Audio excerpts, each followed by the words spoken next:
Preside, meno male, va, ci siamo ripresi dopo questa sconfitta con il Parma che c'era proprio andata di traverso.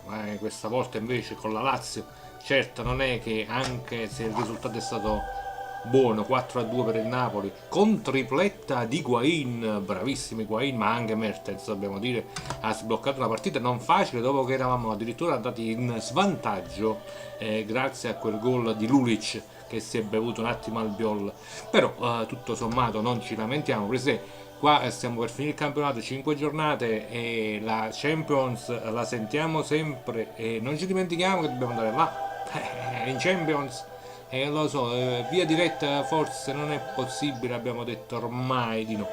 Però facciamo di tutto che a fine agosto c'è andata e ritorno con questa squadra che poi non si sa ancora chi sarà. Però dobbiamo cercare di andare a fare i preliminari, vincerli e poi andare in Champions. Questa volta dobbiamo dire non per la via diretta.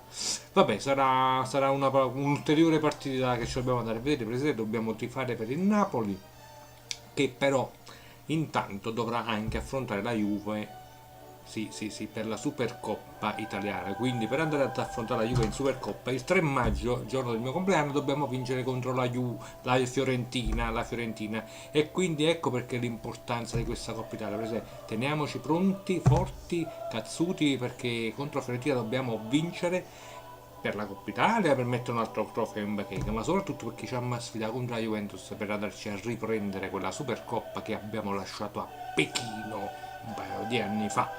Detto questo, tornando sulla partita della Lazio, molto bene la difesa del Napoli, ma soprattutto quella del Lazio, con questo Novaretti che è subentrato quando è stato espulso Zana, e pare che Higuain abbia diviso con lui il pallone che ha portato a casa con la tripletta e sia stato sentito cantare all'interno degli spogliatoi questa canzoncina. Nova, Nova, Novaretti! Perché ero contento che questo Novaretti ci ha fatto fare una bella tripletta. A parte gli scherzi, anche noi dobbiamo fare mea culpa anche soprattutto sul gol di Onasis, Presidente. C'era dato una polpetta a Onasis e non ce la meritavamo. Presidente, questo Onasis andava tamponato appena entrato. E invece no, abbiamo fatto scorrere questo Onasis e vabbè, lasciamo stare quello Onasis. Andiamo avanti, Udine prossima settimana, sabato santo, Udinese-Napoli contro Guidolin, contro Di Natale. Niente, c'è ammara da fare. Ciao Rese, forza Napoli!